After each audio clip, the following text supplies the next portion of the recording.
Good evening, Susan. Good evening. I'm Eileen Bertoli, and it is Thursday, August 8th. I am opening up the closed session. It is 7 o'clock. I'm going to take roll call. Director Debbie? Here. Director Sheriff Swat? Here. And I'm here, so we will take any public comments. Any public comments? Seeing none, we'll adjourn to closed session. Thank you. It is Thursday, August 8th, and we will begin the regular meeting. I will take roll call. Director Madavi? Here. Director Debbie? Director Sheriff Swat? Here. Vice President Desai? Here. Okay, we're all here.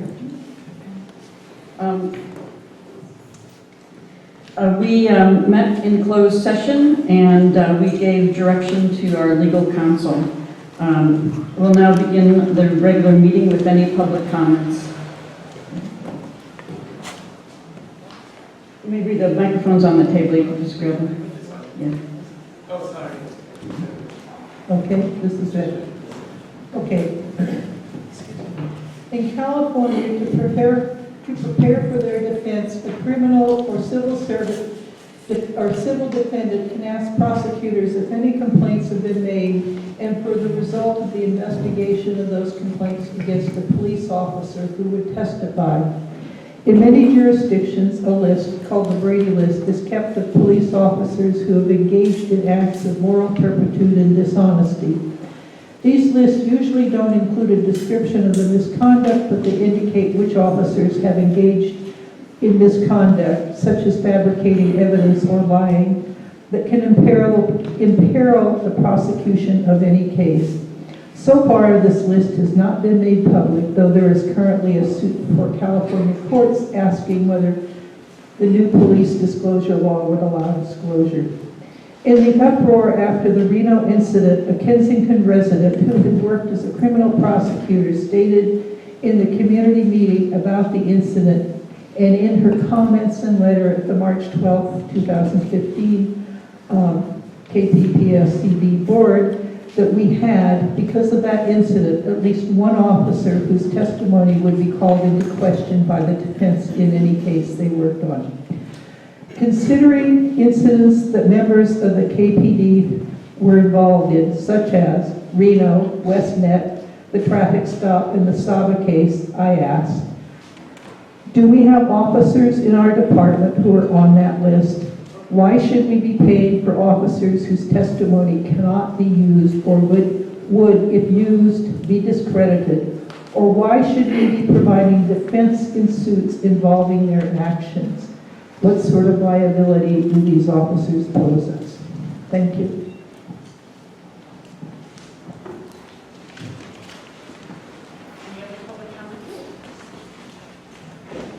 Any other public comments on items not on the agenda? Okay. The one on the podium. Thank you. Pat Gillette.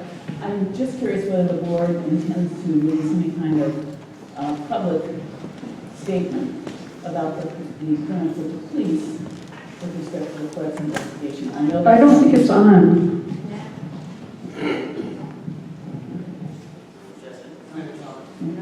It's on. No, it's on. Okay. Pat Gillette, I'm just interested in whether the board intends to issue any kind of public statement. Get it right up close. If the board intends to issue any public statement regarding the Floods investigation and the favorable outcome for the police, particularly after there were so many discussions about it at meetings and in the East Bay Times. So I'm hoping that the board will do something. I know that the reports will be published on the website. It seems to me that there should be something in the outlook about it from the board, talking about the fact that the police work here. Thank you. Thank you.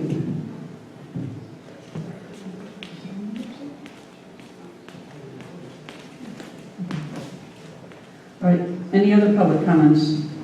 Can you come up, please?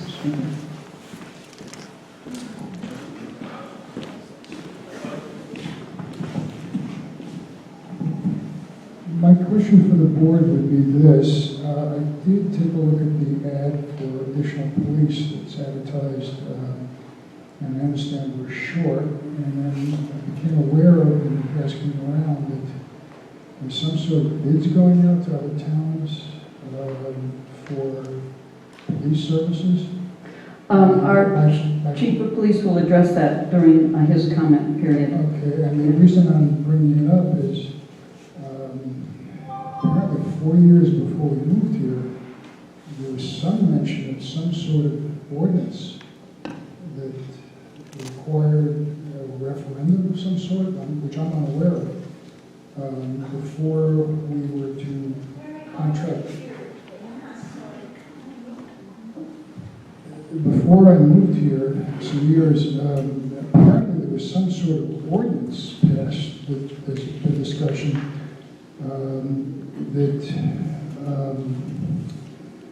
we're not supposed to be asking the contract out police without a referendum. I don't know if that's true or not.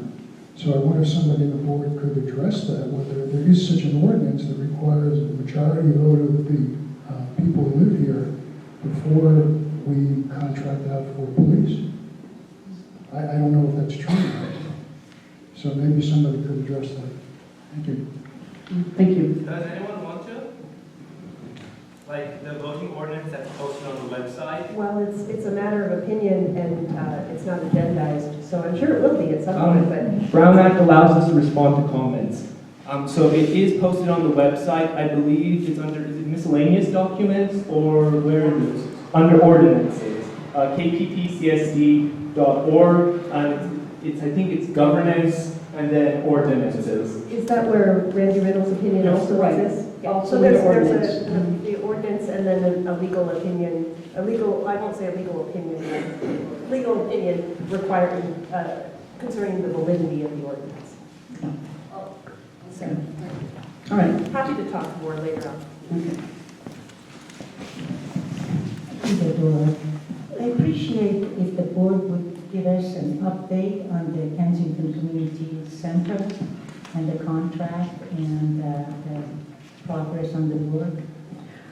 That's in the general manager comments. Okay. All right. Seeing no other public comments, we'll move on to the consent calendar. May I speak? Yes. I think can we report? Well, I think they report Yes, closed yeah, session. yeah. It's lawyers. Thanks. So I believe it's pro forma if I want to make general comments about the minutes, I have to pull everything, not that I want to talk about each individual one, but I think that's the appropriate way to do it. And really, I just want to raise the serious concern that A, there are a lot of serious inconsistencies in how this is being done. And really, for action format minutes, I have no clue what is going on with these. For example, if you go through the entire set of minutes, you see the format is constantly changing from start to finish. So it's like there's no quality control being put into this. And secondly, there's apparently a lot of unnecessary and frankly inappropriate editorialization going on, like in the March 28th minutes on page 1, and in the May 23rd minutes also on page 1. And these are minutes, they're not the president or the general manager's comments that he thought he should have said. And second, it's really, there's an inconsistent inclusion of public staff or board member comments for different agenda items. And really, I think a great example was, let me pull it, I have the packet here. Let's see. Yeah, so a great example is, ironically enough, the first one in some ways. So there is, this talk about community center renovations, and there's some comments about residents and what directors or people said, and then when we get to the Arlington Church rental agreement, we vote to approve it, and anything directors or explanations are not there. So, it seems people are selectively writing history, which is exactly the point I brought up when I said this is not a function of the board to be writing their own history and the minutes. Further, I want to point out another quality control issue is if you look at, so many papers. Yeah, if you look at the June 13th minutes and the July 11th minutes, you essentially have 3 instances of a vote for the change orders and 3 instances of a vote for the auditor. And so, this is not quality product. This is not even government quality product. And so I have to ask, who is doing these and who thinks this is appropriate? Because apparently the general manager is responsible for these minutes and it seems that isn't happening. Anything? Or is everyone just going to sit there and say, oh, well, you know, we're running the show and everyone should be happy? You know, I'm confused by your quality control question. We have the change order, the motion to approve the change order. Then the next one's also a motion to extend the change order, and the next one after that. Yes, we have different resolutions. I think the auditor, let's even go to July 11th, recruitment firm, motion to accept recruiting firm, auditor contract, motion to accept recruiting firm, police officer descriptions, motion to accept recruiting firm. Okay, could you, July 11th, page 1. Okay, we'll change that. No, I want to know who is writing these things, because this is silly. I mean, these are legal documents. And this is not funny. This really isn't. But yeah, it's so the minutes. It is on the agenda. there is the last page, okay. It's in the packet I have. I mean, and also I think one of the minutes is replicated twice in the Because packet. they were different portions of the contract. No, We made a motion to 11. accept the recruiting firm. Then we authorized the general manager to execute the agreement with Long Marine and... Yeah, but it says motion to accept recruiting firm. Warumina Chang is not a recruiting firm. Oh, you're talking about the title? Yeah, he's talking about the title. Oh, well, that's changeable. That's not, yeah, certainly. That's why they're in draft. We can certainly change the first sentence there, motion to accept the recruiting firm. How many times, I went back and watched some of the old videos and stuff, none of the old minutes went through this many drafts and these egregious type of errors. Oh, you must have missed the meetings with, Leonard Schwartzbaum? Yes. Yeah, I remember, and then they would go back and his verbatim words were put in, so and he was happy about that. But so this is why we, as the Madam President said, we put these things in draft. these are action minutes, these are child minutes to make. This is not, this is like someone copied and pasted and then forgot what they were doing. Well, we have a lot of work that gets done, and we seek to improve them, and I think that there are probably better systems for doing that, and we have... Well, the board felt this was the best way to do it, and yet it seems to be going backwards. I don't think it's going backwards. I think there needs to be some clarification, and if you want to make clarifications, then we certainly are glad to do that. Okay, this is movement forward. I wait for computers to explode. Are we going through the minutes and making changes at this point? If you have anything that you'd like to change, now's the time. I would like to make a change on the March 28th, page 3, first line, it said, after the word director, it should say my name. Right. I seconded the motion there.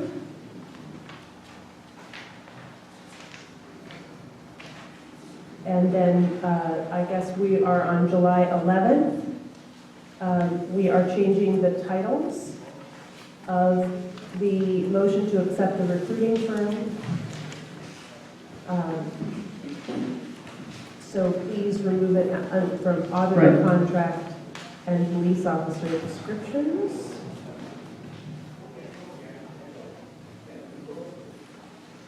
And then I will make a motion that we accept the consent calendar. What, I'm sorry, the May 23rd.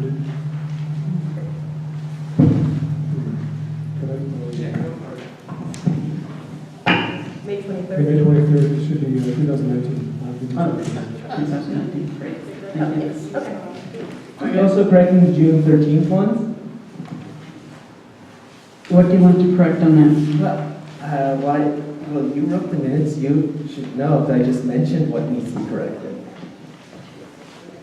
I don't, Perhaps We could stop the guessing game and you could just clarify. The That would be 3 copy paste that I already explained? The motion to approve the change order? Yeah, Okay, 3 times down. that's fine, just move that,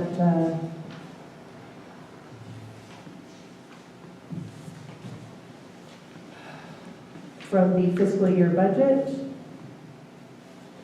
and from the annual supplement tax. Also, I And remember also, from the, under the, no, that's it. also I should point out the budget motion doesn't authorize whoever to edit and fix all the names and resolutions that were messed up at that meeting. Remember the misspellings, the putting Len Welsh in, even though he's not a director on the resolutions? Your resolutions don't authorize for the repair of those resolutions that you vote on.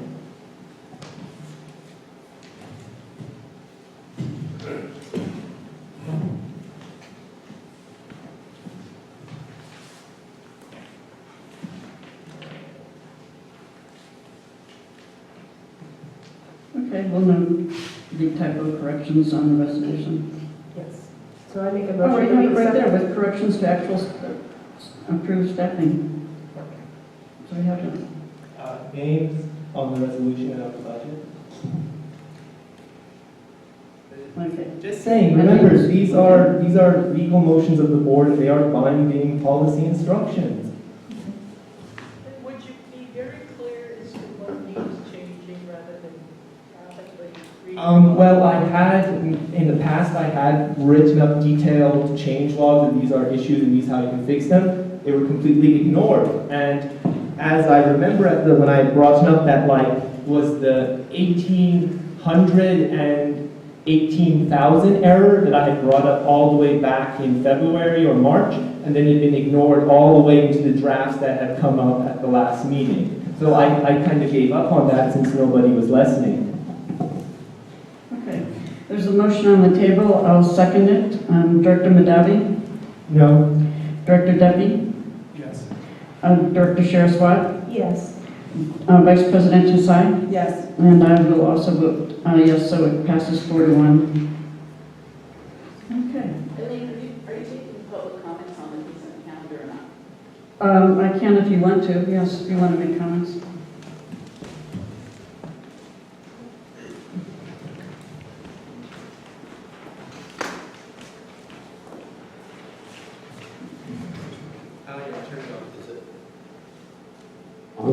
Okay, Dave Gillette. I'd like to make a point relating to the minutes that that follows on some of what Director Mondavi has been saying, and that's an inconsistency in the way that these minutes are drafted from one meeting to another. And I think the best comparison is to look at the March 28th draft minutes versus the June 27th draft minutes. In the March 28th draft minutes, which are 3 pages, there's extensive reference to all the things that happened at that meeting. Residents spoke about various issues, residents raised issues, residents had concerns, residents suggested alternatives. That's exactly what should be in these kinds of minutes. You can see that there was a discussion about the issues relating to the various points that were on the agenda that night. If you look at the June 27th, 2019 draft minutes, this is the meeting at which the board decided to send up the RFP. The only thing in those minutes is a reference to a motion to amend the various errors, typos, and mistakes that were in the draft RFP, and then the approval to send that out. There is no indication that there was extensive public commentary, that there were questions raised, there were questions asked, there were issues that were of importance to the community. You wouldn't know that from reading these minutes. So if the board wants to do action minutes, that's all well and good, but there ought to be some consistency. And in particular, when there's an issue of the importance of what occurred at the June 27th meeting, it seems to me there should be more detail in here, and at a minimum, the minutes ought to indicate that this was far from a unanimous approval of the community with respect to doing the RFP and the way that it went out. June 27th is a special meeting, closed session. No, it isn't. That was The June 27th meeting is when you approved the RFP, and the only thing in these minutes, the only thing in these minutes. Time out. there was a special meeting that was announced separately. That's what Rochelle was. I understand that. I understand. We're talking about the meeting. We're talking about two different things. We're I'm talking talking about about the the public meeting. Right. And there is nothing in there to indicate that anybody even attended it, much less raised issues. Right. Okay.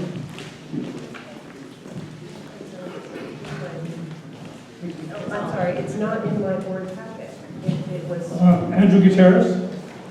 I've been attending these meetings for so long, mostly they're a waste of time. And what happens is that this board is being held to a different standard.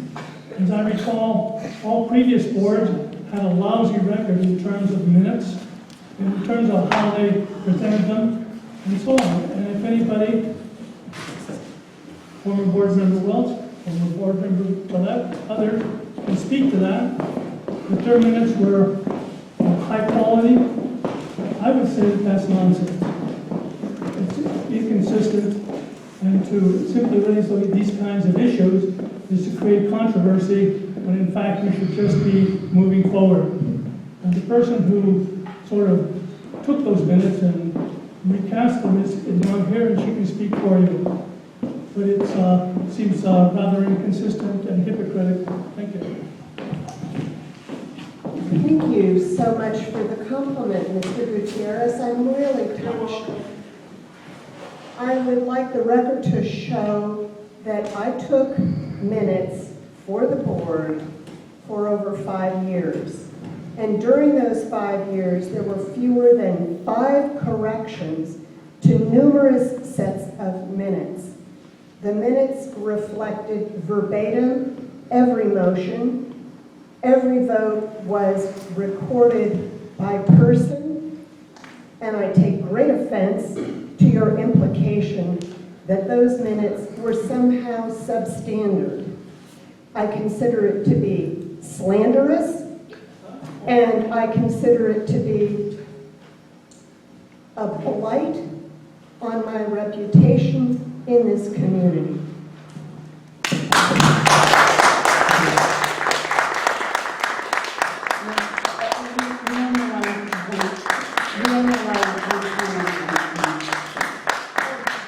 I would like to know.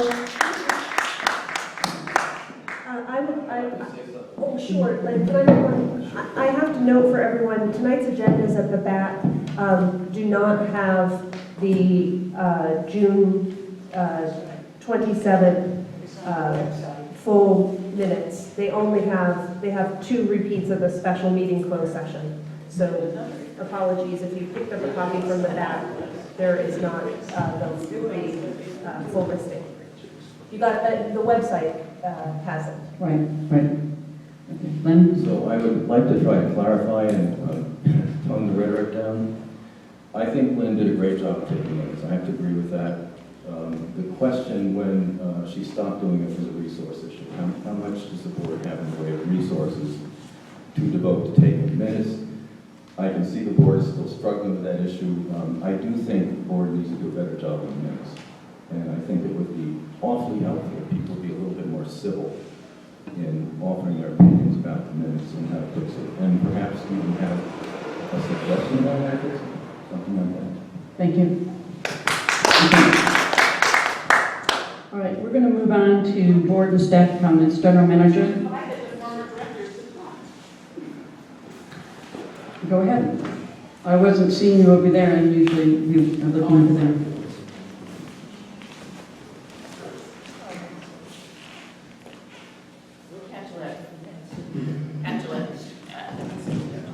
Patulette, my comment is short. I just want to echo what Lynn said and Lynn Walter's comments as well. It is not true that the minutes were not accurate. It is not true that she, quote, recast things. People had opportunities at those meetings to object to any of the minutes as they were taken, and I don't think I heard any objections except for the few that occurred during my 4 years on the board. I also think that in a small community like this, what I don't understand is why we would want to hide the ball in any way. The minutes that are reflected here of things like what happened with the auditor's contract, what happened with the police chief's contract? What happened with the RFP? Why would we want to make sure that people who don't want to sit and listen to a video for hours on end and not be able to know what to listen for or how to speed through it, why would we want to give them the opportunity to see in writing the minutes of the meeting and what happened and what people said? Maybe we don't need as much detail as we had before, but to not reflect the community's feelings for people who take the time to come out here and appear at these meetings is just not who we are as a community. It doesn't reflect the values of our community. It doesn't reflect our democracy. And I think it's shameful that the board has gone to what I consider to be hiding the ball so that nobody can know the kinds of things that are being said at this meeting, and they can portray competency in the face of incompetency, as evidenced by the minutes and as is evidenced by the agenda tonight that is meeting at. Okay, we're moving on to board staff comments. General Manager, Councilor Turris.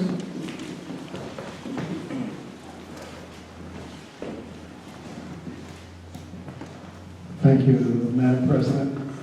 I have 3 items in the General Manager's report. The first item is the progress report on the community center. The abatement work at the community center commenced on July 9th and was completed on July 23rd.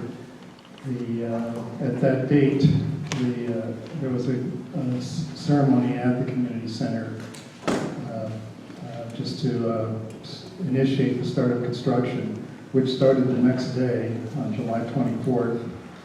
And KCK, the contractor, demolished the front wall and has started to work on the upper roof. There is some other work that's been underway, and some of the asphalt paving has been demolished and removed also.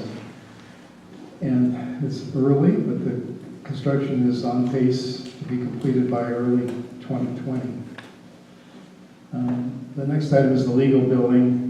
This was discussed at the last board meeting on July 11th, that there was some confusion on the billing procedures of the law firms who were sending detailed billing statements that were confidential, combined with the one-page billing statements that were for payment, and they were also marked confidential. And I've discussed both these issues with the principals of the law firms, and these issues will not be, won't occur again in the future. But it led to a large number of bills. In fact, most of the bills were not paid for the year. We also waited to get the final bills for the fiscal year before doing a complete accounting. And I have that included on these charts that are included with the General Manager's report. The law firm that was working with the district, Rennie, Sloan, Holtzman, Sakai, split into 2 separate firms, Sloan, Sakai, Young, and Long, and Rennie Public Law Group. And this added to this handling issues of the confidential material and all combined into a single statement. The total fees that we owe are $169,358.46. And our intent is to pay the bills. We owe the bills. We are paying them at one time rather than through the course of the year. Legal billings have been high at the district. We've attempted to address this issue, but this particular year, the billings were higher than last year and other years, in fact, for both consulting and for legal work. There has just been a need for outside expertise for a number of issues. These issues have included the community center bidding process, the contracting with the contractor. You recall there were 2 contractors that withdrew from the process, and the district had to go to the 3rd lowest bidder, and the financing of the project, which took some time to clarify and then go ahead and seek some financing, which the district did get very favorable rates. Also, the policy and procedures manual review and updating required some additional outside assistance. The board did set aside 10,000 initial, but there was additional work that was asked of a consultant to keep this project moving. And several of the policies have been already adopted by the district, so there's been for the first time progress in updating the policy manual. And I also should note that on another positive, the community center is also underway. That's another positive. It's a project that has nothing happened for many years. There have been a number of public safety investigations. As most people are aware, the Klutz investigation is an example of that, but there have been other investigations in addition to that. And then the finalization and distribution of the police RFP. This was part of the matrix work plan and consulting costs that were approved by the board. We've also had a large volume of Public Records Act requests. Many of them are handled internally by the staff, but some are also handled by the law firm. We haven't been tracking these. I think we should do better, because of the volume of the requests, we should track them just to be clear how many there are and what the fiscal impact of the district is. So, because of all these changes, we did not budget sufficient funds this year for these same costs. So, I'm recommending we adjust the budget in mid-year with other items, just do a mid-year review. And mid-year, you at least have 6 months of history to base your decisions and recommendations on. So we'll be bringing this back to the board for approval. And then the last item I had was the police services request for proposal. That the RFP was approved and it was sent out to 4 law enforcement jurisdictions: Albany, Cerrito, Berkeley, and the county sheriff. And to date, the district has received responses from the chief of police in Berkeley and the county sheriff coroner.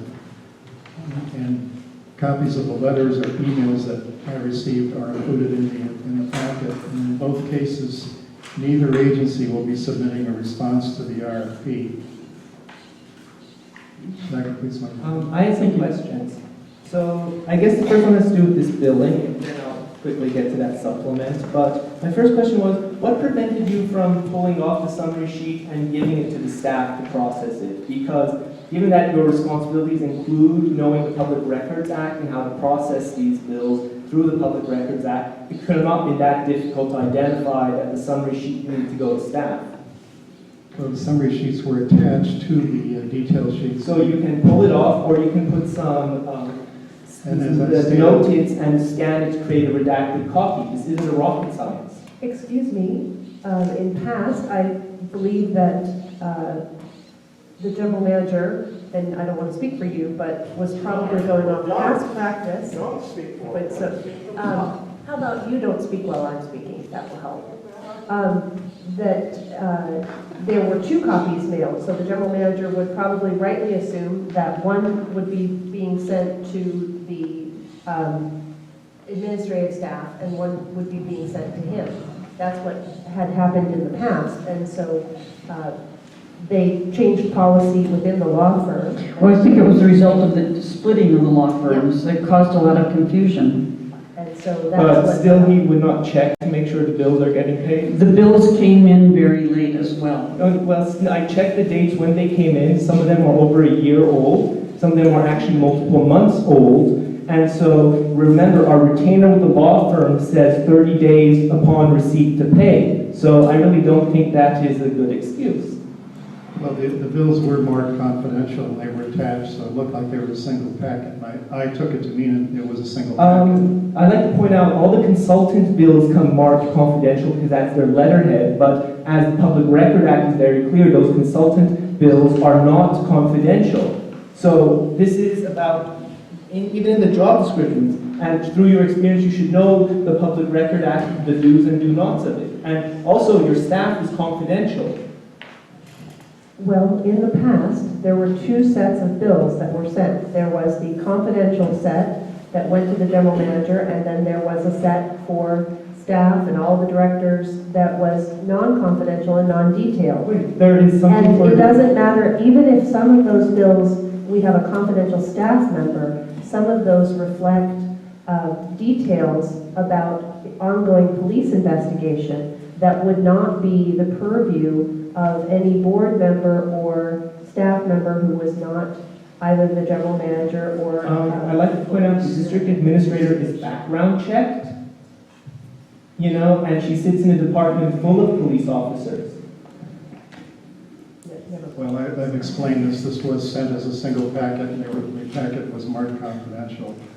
And separate buildings were not sent. Usually, we had agreed that they'd be emailed, and they've started emailing them, but they were all marked confidential. Some of them were not, but they were clipped together, but most of them were marked confidential. And if there was anyone injured by this process, it was really the law firms who didn't get paid and didn't follow up on the buildings. It actually injures the district too, because I should point out, as I was getting to, $170,000 is 5% of our operating budget. That is a serious amount of money. And further, in the past, all these components of those bills you were getting would have essentially triggered you coming to the board to receive approval to continue those payments, and would have also triggered a mid-year budget review.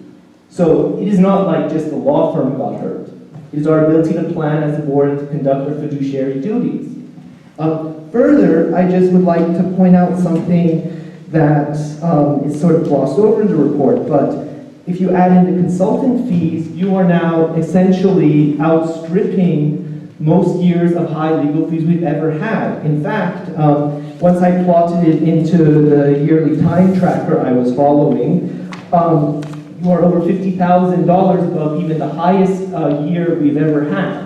And frankly, the thing is, this board, when it talks about money and stuff, they would chew up the other general manager's COPs for every dime. And yet why we're just sitting here so quiet is beyond me. And I should also add something. You know that $50,000?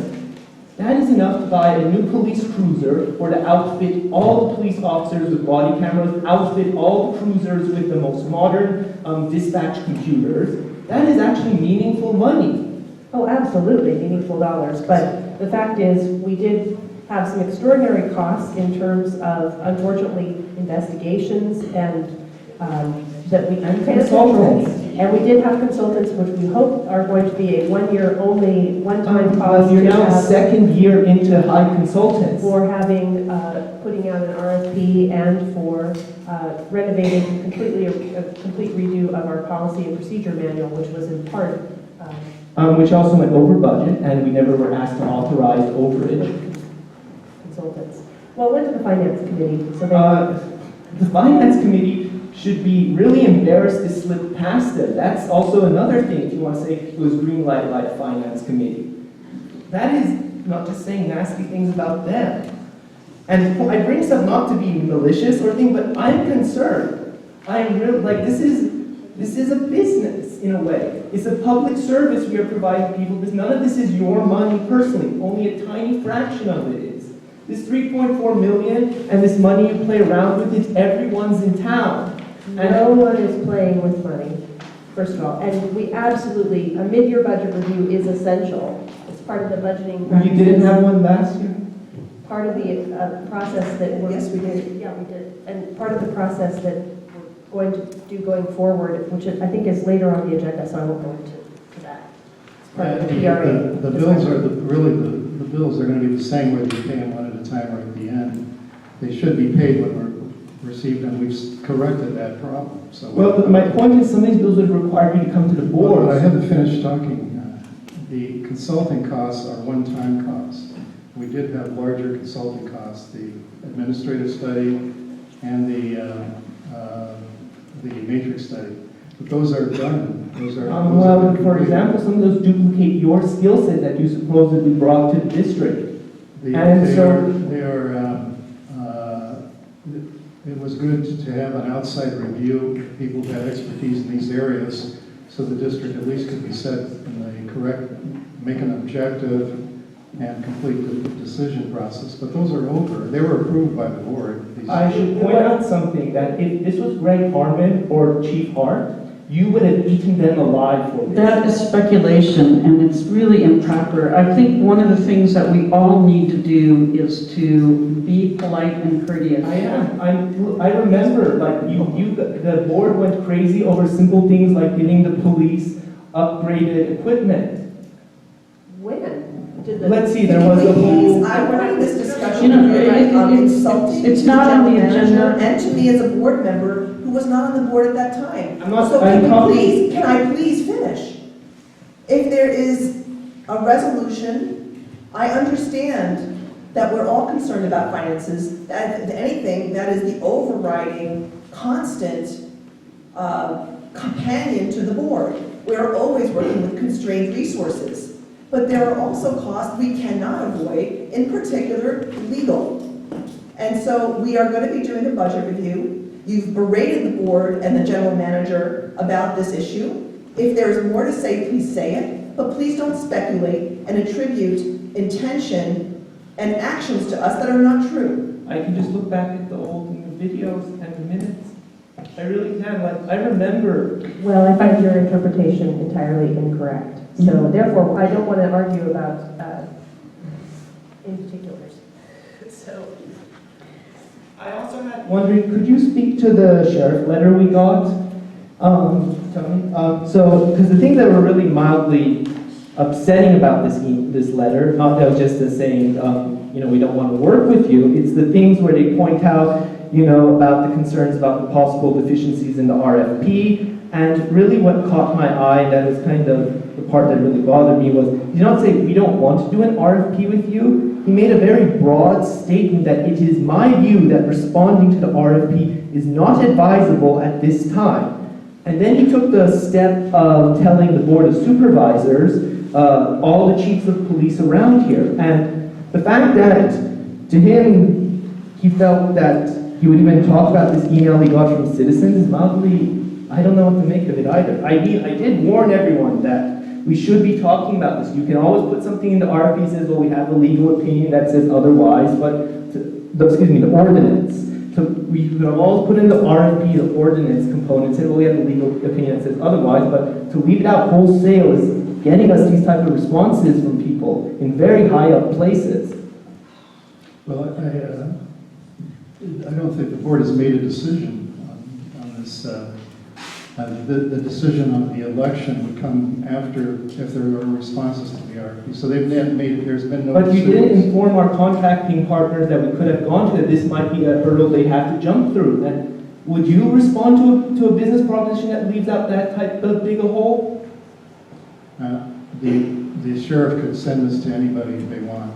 So the sheriff chose whatever CCs he wanted to send them to. That was his decision. I was asking you, would you respond to a business proposition that had this massive hole in it? I would respond that this is the response to the RFP, and if there's any other changes to it, that I would have the option of either altering the RFP or withdrawing the response. It isn't just an election. There could be other things that could influence a response.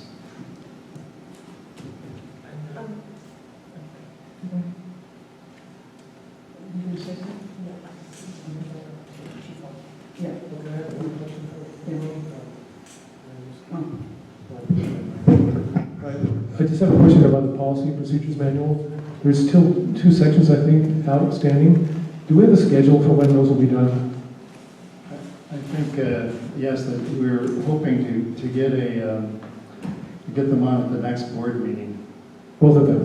Currently, I'm reviewing them, and I've fallen a little behind due to some workload issues, and then the general counsel needs to review them before they go to the board. But we're trying to do that internally without any outside. And so the plan is the next meeting to have both That's one our goal. belt. I hate to commit to that, but that's our goal. Right. That would be nice to have that.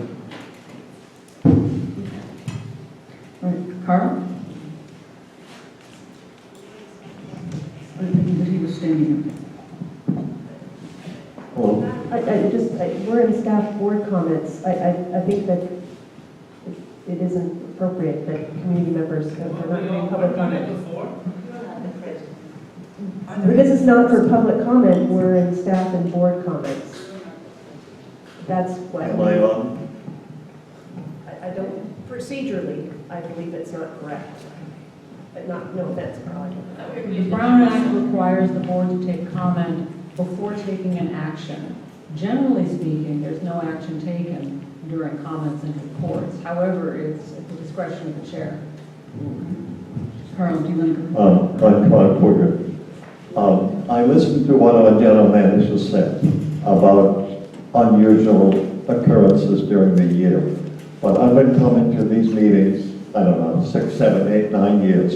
And every year we have unusual occurrences. And every year we sit on $200,000. $200,000 is 7% of our total revenues for the year.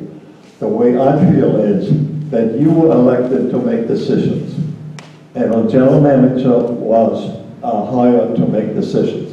I have the feeling, without knowing it, but I have the feeling that you guys need your hand held too often. You need to make decisions and live with it. So I have a question. Who is authorized to contact an attorney for district business?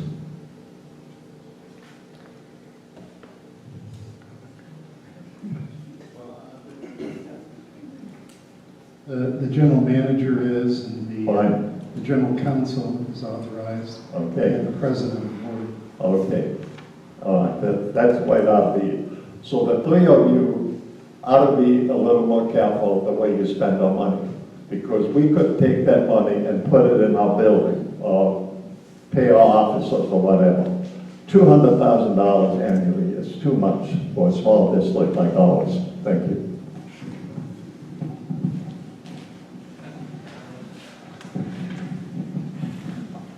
I just want to talk to the elephant in the room here with respect to the legal bills. And that is, we hear all this stuff about their confidential statements attached to the detailed statement. But it seems to me that we have a general manager who gets paid a lot of money to be responsible for making sure our bills get paid. And if a year goes by and no legal bills have been paid, you would think that the general manager would say, why isn't that happening? Instead, apparently, these went into some dark hole and no one ever processed them. No one ever questioned that these law firms were providing legal services to us and we're not getting paid. I just don't understand it. The comment in your report, Tony, that says, as a result, they didn't get paid, I don't even understand that. The bills come in, you know you have legal expenses, and you don't pay them? And you don't question why you aren't getting them? Who is minding the store? Who is responsible for making sure that our district is fulfilling its financial responsibilities? And I really take issue with your comment that only the law firm was hurt, echoing some of what Cyrus said, but also our reputation. As someone who is a lawyer who practiced in the city for many, many years, if you have a client who doesn't pay their bills for a year, that client goes on a list and other firms hear about it. So our reputation as a community is hurt as well. And to say so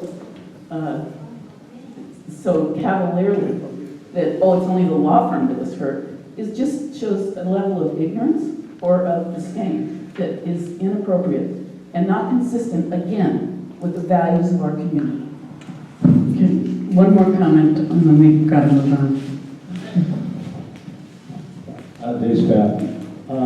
I would like to make a recommendation with regard to the display that you present on legal, both administrative legal and police legal. I think it would be useful for the public if you started categorizing some of those charges.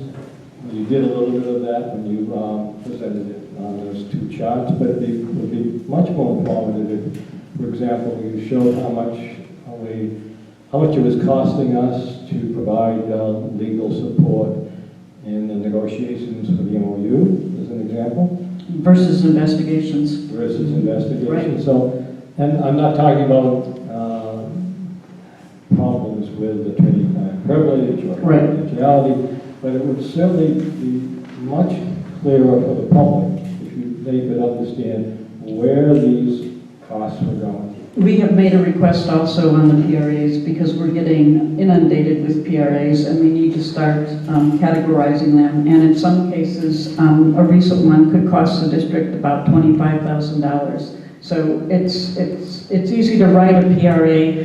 It's very difficult to go through all the documents. Yes, And we need to start. I've done that many times, Yeah. and yes, and that's actually a good point, because once people see the cost of the PRAs within the legal framework, maybe they'll understand that it is not just the litigation against police officers where these charges are being made, Right. and where the costs are.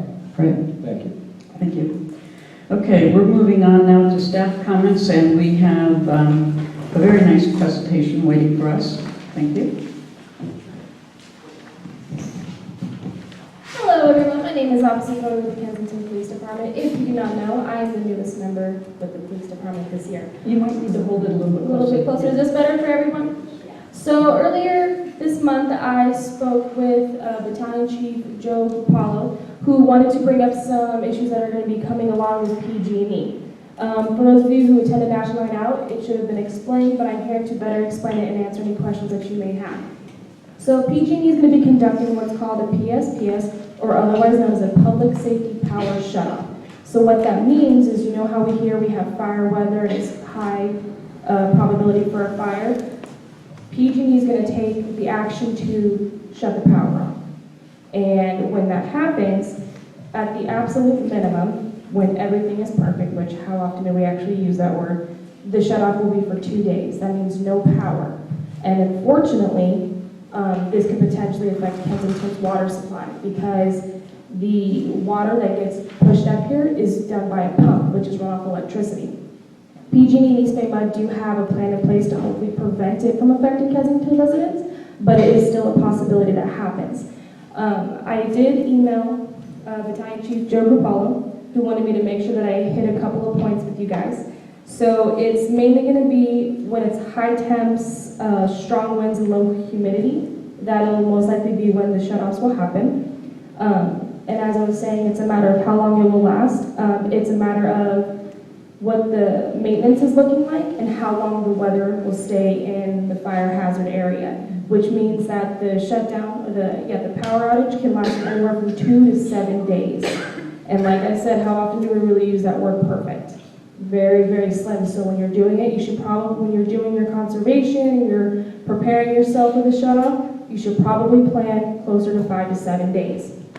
Also with this, he wanted to make sure that when you sign yourself up for PG&E updates, as well as the countywide system alert system.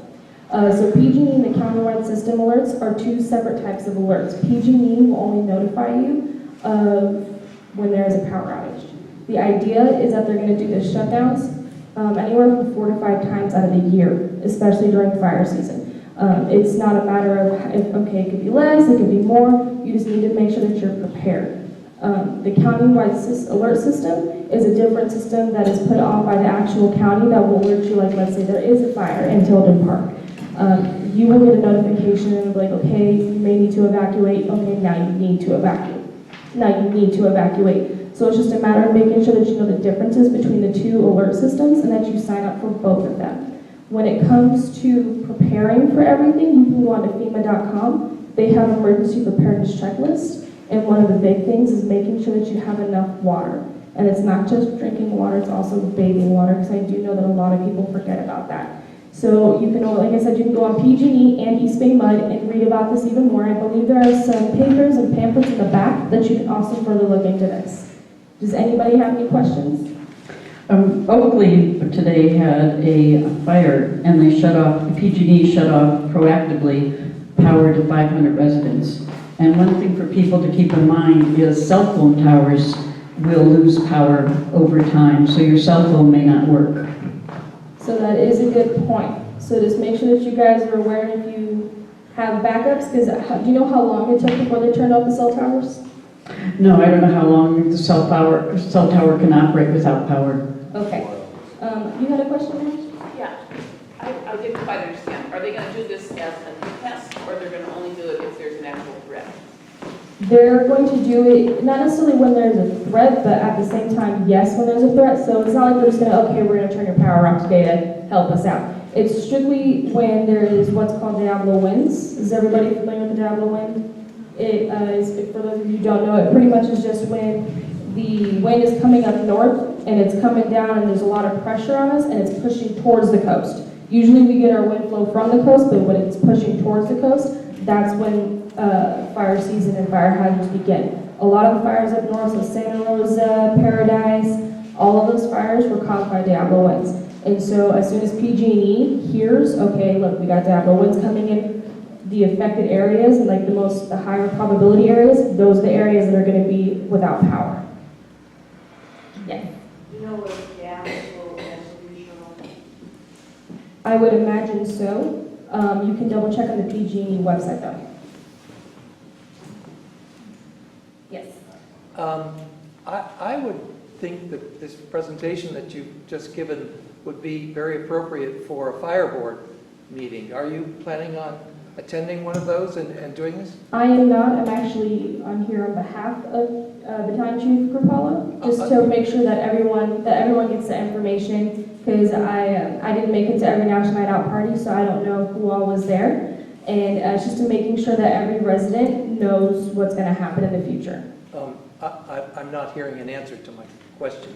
I won't be at the fire board. Won't be at the fire, okay. But the fire board will be there. May I wasn't quite done. Yeah. The reason that this is a real concern is what happens to the fire hydrants. If there's no water pressure in homes, does that mean there's no water pressure in the fire hydrants? Let me see if I can answer your question.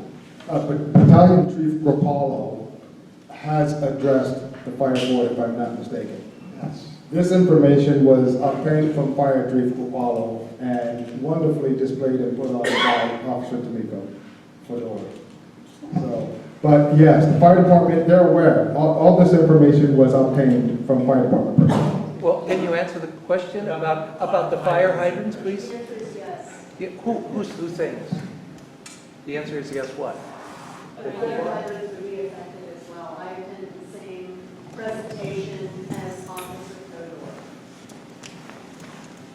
Can I just answer that? The answer was yes. Having regulated these spent by years. Microphone, please. Sorry, just so I can sound. Having regulated these spent by for 10 years, if they cannot pump water up here, you're not going to get any fire flow either, because what comes through the pipes to your house also comes through the hydrant. Now, I understand that East Bay Mud is beginning to acquire standby generators to ensure that their pumping will occur during these outages. But until that happens, it could be problematic. And East Bay Mud has requested that times like that customers use minimal water, shut off any irrigation water, and use as little water as possible. Okay, I'd like to thank Officer Foote for the presentation. You did a wonderful job. Thank you.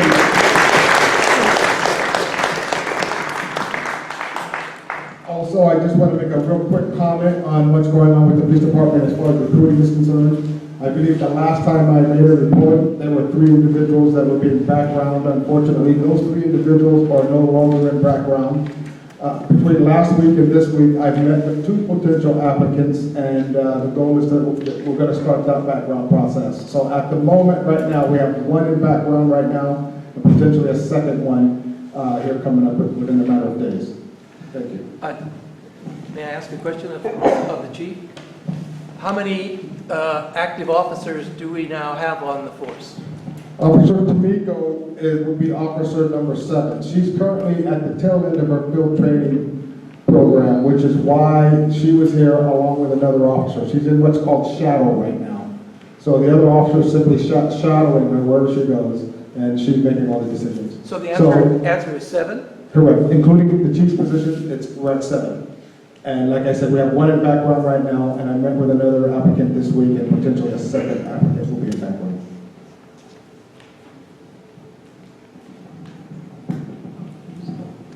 Yes. And just to clarify, you're also helping on patrol shifts to make sure that none of the officers are being overworked? I have found myself, I have found that day shift was getting pretty busy to the point to where I actually went out and started covering and taking some calls to assist the day shift officer. Unfortunately, right now, day shift is the busiest shift, and we have one officer working part of the week, and it's been pretty busy the last couple of weeks, so I had to go out and assist with that workload, yes.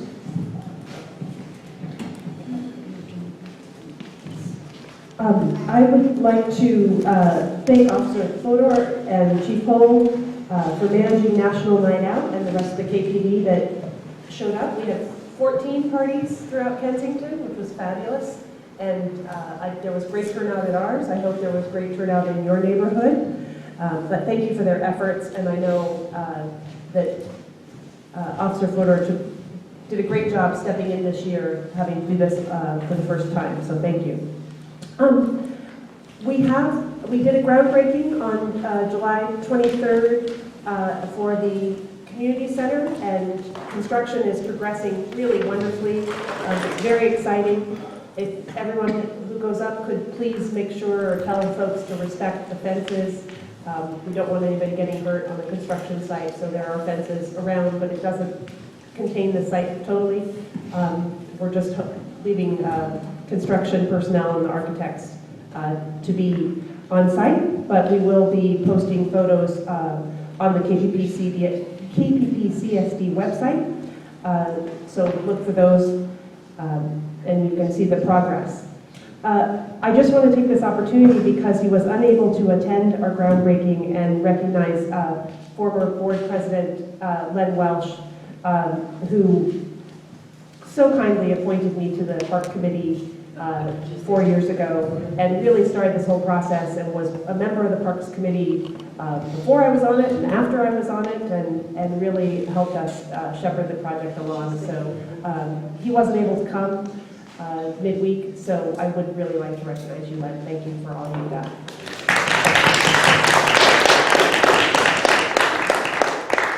Okay, I have a couple of comments. One is Fire Captain Joe Gagne unfortunately suffered a serious stroke, and our thoughts are with him and his family.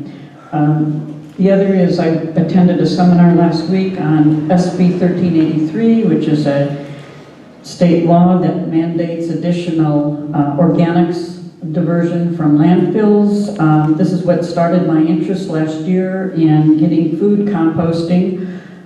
It got sidetracked because the KPOA wanted a financial analysis, and when Bayview did the financial analysis, they came to the conclusion that they couldn't do it for 7% unless we extended the contract because of the purchase of containers. So we didn't have time to tackle an expansion of the contract until we're coming up now to where we can do that.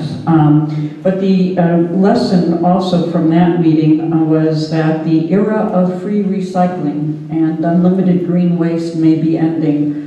This organic diversion is putting a lot of pressure on compost facilities. There are insufficient compost facilities with the ambitious state regulations, and this means that additional facilities will need to be built and permitted, and so this is a significant concern, but we will be moving forward. And to that end, I met with John Joya in his office today with our General Manager Constantouris.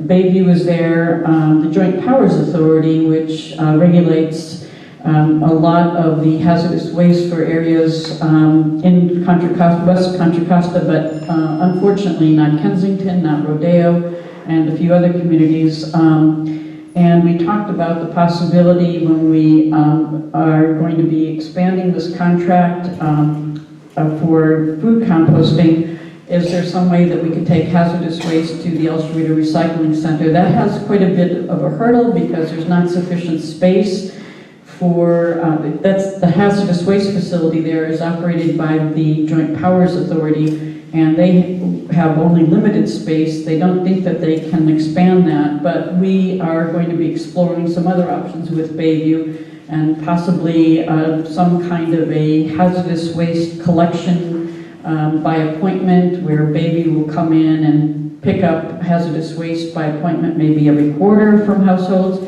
It still is a really good idea if you're going to go out to Richmond to talk to your neighbors and collect whatever additional hazardous waste they might have, because the charge is a per car trip. So if you have what Republic was telling us today is some people will bring in 1 can of hairspray, and sometimes the hairspray is even empty. Well, that gets charged to us indirectly through our garbage rates.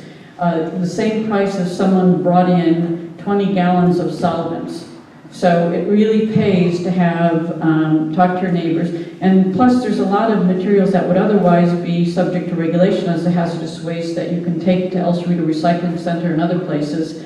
The contract with El Cerrito and the county to allow us to bring our compact fluorescent bulbs is still a work in progress. Sadly, I thought it would have a long gestation time last year. I had no idea it would be still continuing. But that's only going to be a temporary measure just to allow for a short time period. You can take those to Home Depot and a lot of the other places. So that's pretty much it from my end.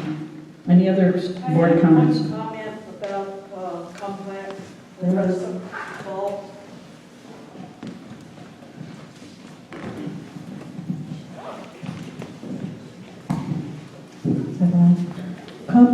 Compact fluorescent bulbs can be taken to Home Depot, which is a lot closer than going to Richmond to the HHW. And also batteries plus bulbs, which is on San Pablo at Smith Lane, also will take compact fluorescent bulbs. And I believe batteries as well, particularly if you just have a small number. El Cerrito Recycling Center still accepts batteries, lead acid batteries and all sorts of batteries. They are clamping down on some levels though for non-residents. So, any other board comments? So I feel necessary to make a note as a fiduciary that essentially the district is blocking my access to public financial documents. And this is in particular to consultant bill details, which are not under any sort of privilege. And I've been waiting, at least at this point, 80 business days for a set of bill details I requested 80 business days ago. I have also been waiting 27 business days for a copy of all the unpaid consultant bill details. And on top of it, we have, as part of our signing off the transmittal package, which is when we send checks off to the county, we have to review all the credit card purchases. And one of the credit card purchase items lacked any receipt details with it. And I have been essentially pulling chicken's teeth to try to get a copy of those details, which it was my turn to do the revision of. And this is essentially taking already, the packet was ready on July the 30th, and now it's August the 8th. And we were supposed to sign it the same Friday of that week. Along with that, there seems to be some strange revisiting of the past and how the credit card is being used that this board had set up security measures, or previous boards had set up security measures for, that now seem to no longer be being taken care of. And so, well, yes, so the chief of police, if I want to allude to something, I should tell what it is. Okay, Yeah, so the chief of police is using the credit card to buy lunch, and there's no district policy authorizing him to do it. This very much goes back to what had happened in the past with the previous chief of police, where even though there was no policy authorizing it, the board took incredible flack for having that, even when he planned to pay them back, and he did pay them back.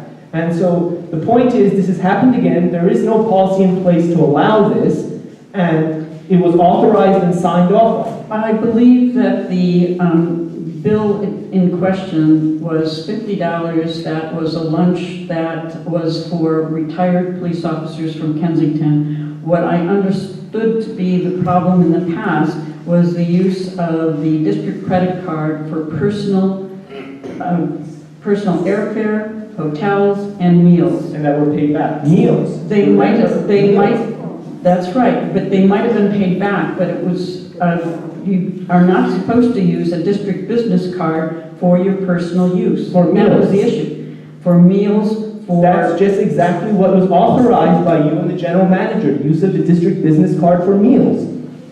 For Retirees. retired But- Kensington police That's officer? right. Yeah, no, but the point is this is about precedent and consistency. You cannot have a policy and then just say, well, we're going to waive it on one thing. On top of that, the item which is missing its bill details is a $950 purchase. And all I've been told is it is for traffic signs and for poles. And when I keep asking for the bill train, I'm still in the process of trying to ask for it. That bill train should be part of the packet. Oh, absolutely. I've had that problem as well in the past.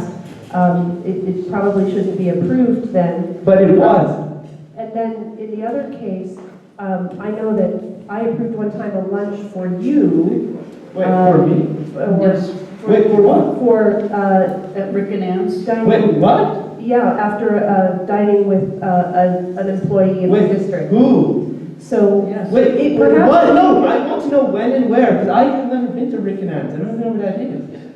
Well, then perhaps we can discuss these mealtime purchases as either in an agenda item. I don't want to, but that was. I did not authorize the use of district credit card for that. And I don't The credit card was reimbursement. I did not even make a reimbursement request. That is. I'm not saying that it was you. You were listed as the diner that was whose meal was paid for. I think was that when we went to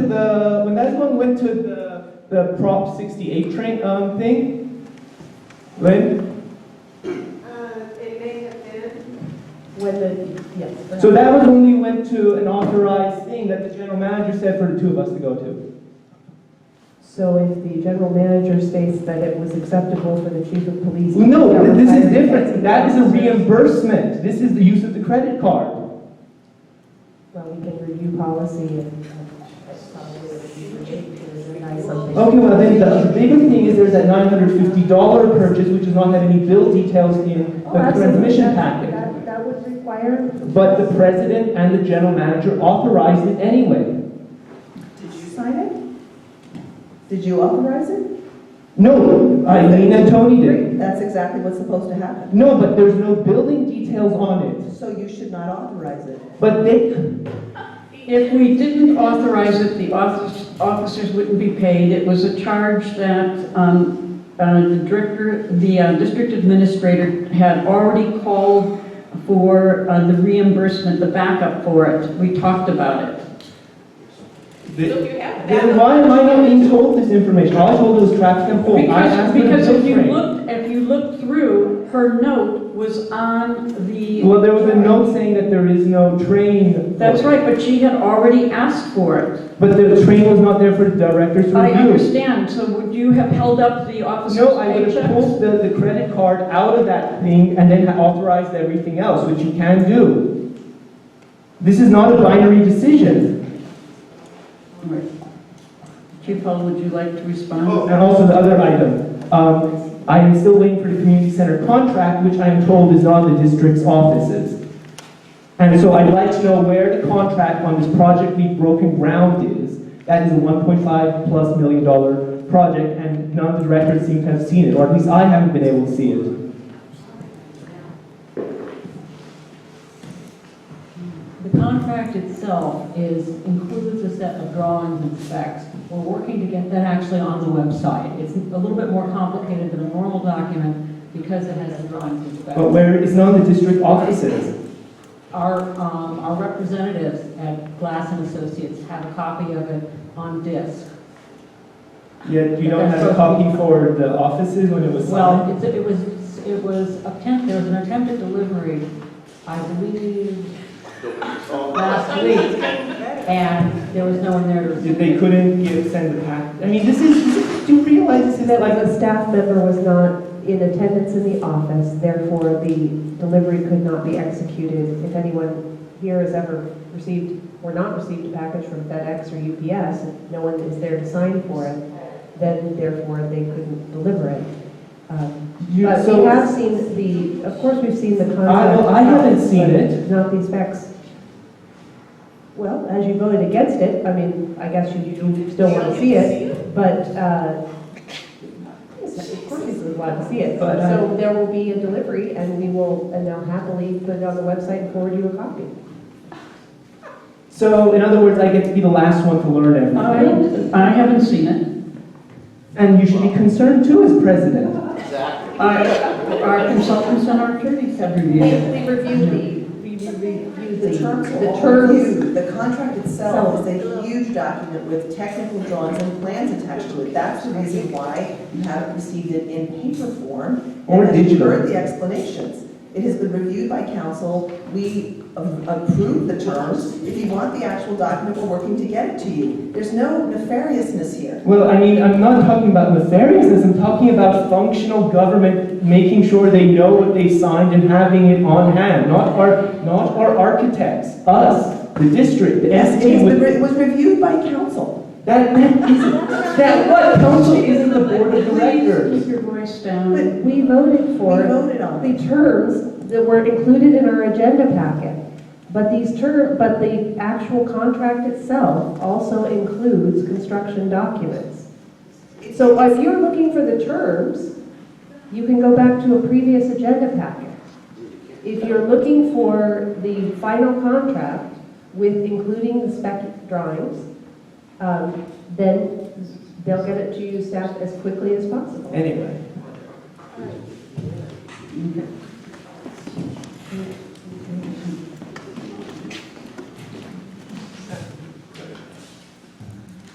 Oh, so sorry, my bad. Hello.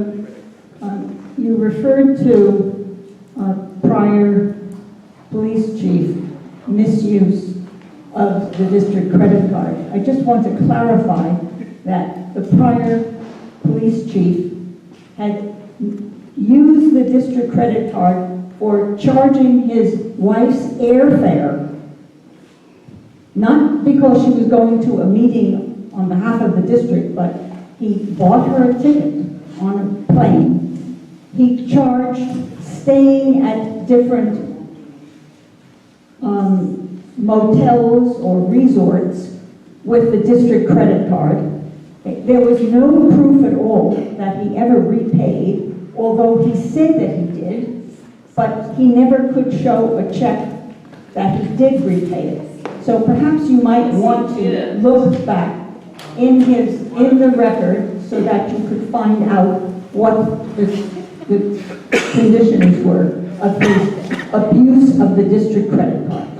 I'm going to move on to new business, and we have this first new business, the contract for interim chief of police.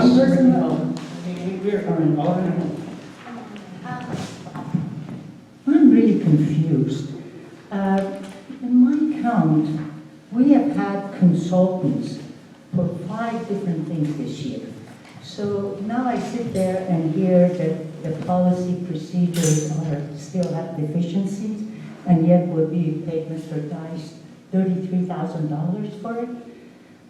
Then we paid for the RFP, then we paid for the administrative study, then we paid for the CLETS, then we paid for MOU. And then I look, and then we hear that we didn't pay $170,000 of our bills yet.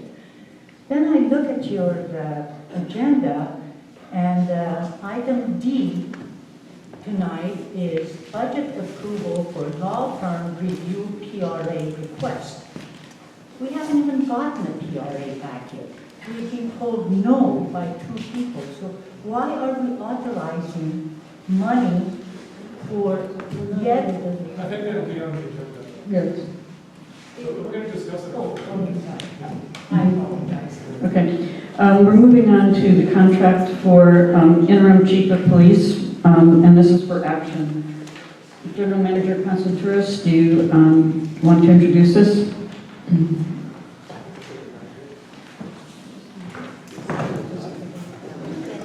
So this is to extend the contract with the interim chief until they were in the process of backgrounding an individual for the chief position. And we thought we could complete this process before the contract with the chief expired, but unfortunately it did not. So this is just a temporary extension for a few months to cover the period until we bring in the new interim police chief, assuming the chief passes their background. We don't have word on that yet, but he's about halfway through, so that's what this is.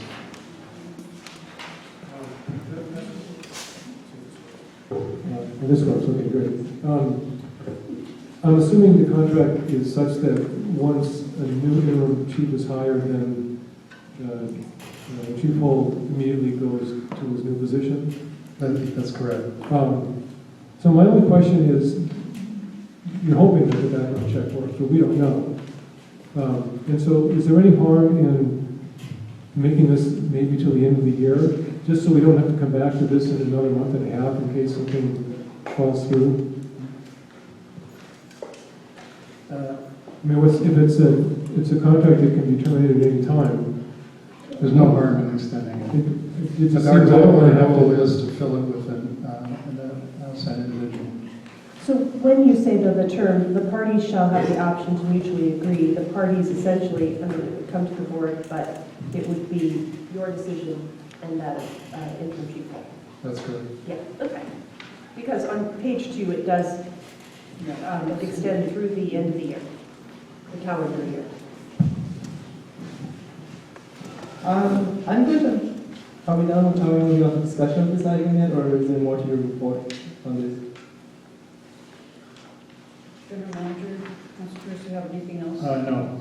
Okay, well, I want to kind of draw some concern to recital C, and namely the second sentence of it, in which it states, Hull understands that the Board of Directors of the district, hereinafter board, also has the right to establish rules and regulations governing the conduct of the department and all of its employees, including the interim chief of police. So the last part, it's a gray zone, and so I'm not even going to go there, but the part where it says... What part are you reading? The third extension, recital C of the contract. Okay. Yeah, I thought you said B. I'm just going to put this out right here. Civilians do not get to control the policy of the individual police officers. That's a no-go flat out. And I don't know, and actually, wasn't the whole point that the board is farther insulated away from police operations? No, I'm saying like that is literally you guys saying we will determine the policies of day-to-day operations. In fact, we can determine a policy where the detective every Friday comes in wearing a Hawaiian shirt based on this. No. Would you? I'm not aware of any authority for the statement you just made. The district board adopts policies for the district. Now, most commonly, since police are a specialized entity, most of their policies and procedures would come from examples from professional organizations, but that doesn't mean the board is precluded. Okay, so let me try to put this in a way. So the police board the police department doesn't need to have its own manual because the board can write its own manual for it. As I just said. That's what it says. It has the right to establish rules and regulations governing the conduct of the department. Those are the literal words. As I previously said, because a police department is a specialized entity, it is the norm for them to have their own individual policy manual. That doesn't mean that the board can't have any say. It just means that normally a legislative body would allow the department to have its own more specialized manual. I mean, that's a very dangerous route you're going down, and I personally, that statement does not jive with everything I've read and heard. And I should also add, on top of this leads to the slippery slope of saying the board members can dictate to officers day-to-day operations. That is, this is essentially, you set a policy, you set day-to-day operations. What's your response to that? You're just going to repeat what you said? My response is I don't know where you're getting this from. That is literally what it says. The district has the right to establish rules and regulations governing the conduct of the That is department. true as a general matter.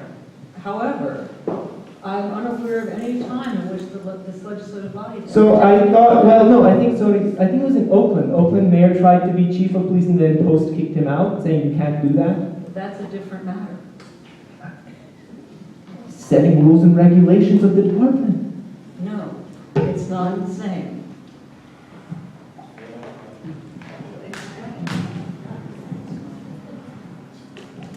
I have to go, but I can't resist a last word before I go.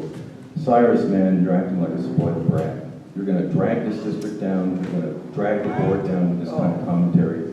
There's a thread of reasoning in a lot of the points you make, but you totally defeat yourself with your attitude, your tone of voice, you're yelling, and you're making an enemy out of everybody you're trying to get information from. You don't get information from enemies, and you don't turn people into enemies who don't need to be your enemies. That's what you're doing, and that's why you're failing.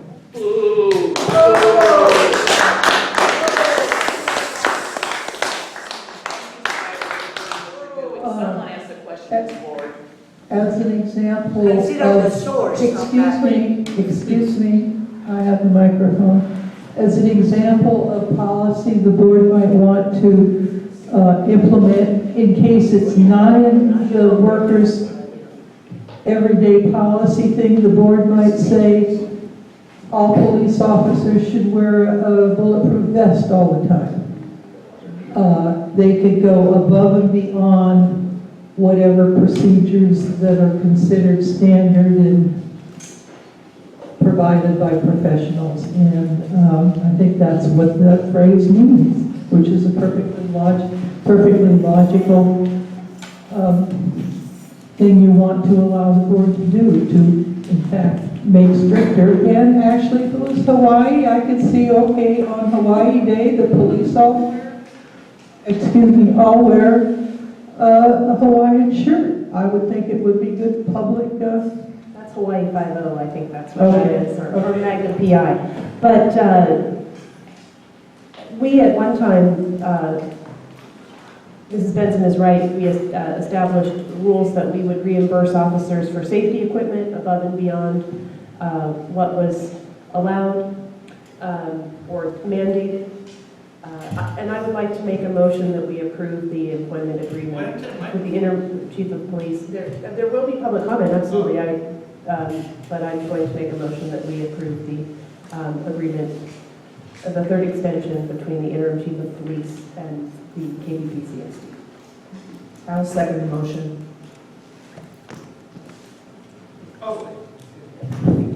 I have one quick comment about the bulletproof vests. The point is reimbursements are a budgetary item, not a policy item. I would point that difference out, that you are authorizing the district to give the officers more money for that. That is not setting the police operational policies. I said require them to wear it at all times. Okay, Pat, as the labor lawyer in the room, there may be others, but I'm the one that I know about. I don't do union work primarily, but I think there's a little bit of confusion here. Cyrus, I think you're correct. If you were to give this phrase the broadest meaning, it would probably be illegal because it would imply or infer, I never know what the right word is there, that the board could change the employment duties and responsibilities of the officers. That's not true. That has to go through negotiation and collective bargaining status. But the board does get to set some rules with respect to the officers. And then I want to make a comment about Lynn Roche's comment because I just think it's inappropriate. I think it was Rochelle or Eileen who said that we should speak respectfully to each other, and it really is a shame that he took that opportunity to say such really cruel and I think untrue things about Cyrus. Cyrus, as a director, has an obligation to question and to point out things that he feels are inappropriate or about which he has legitimate questions. He is doing that. And certainly it may be irritating to some people and it may prolong meetings, but that's his responsibility as a director. And he is one of the few directors that seems to respond to some of the community concerns and raises issues that are of interest to the community while the rest of the board sits mute. So I think we do need to be respectful to each other, and I would hope that all the directors would apply that standard equally to each other, and that each of you, and Eileen, you in particular, should have told Glenn that his comments were out of line.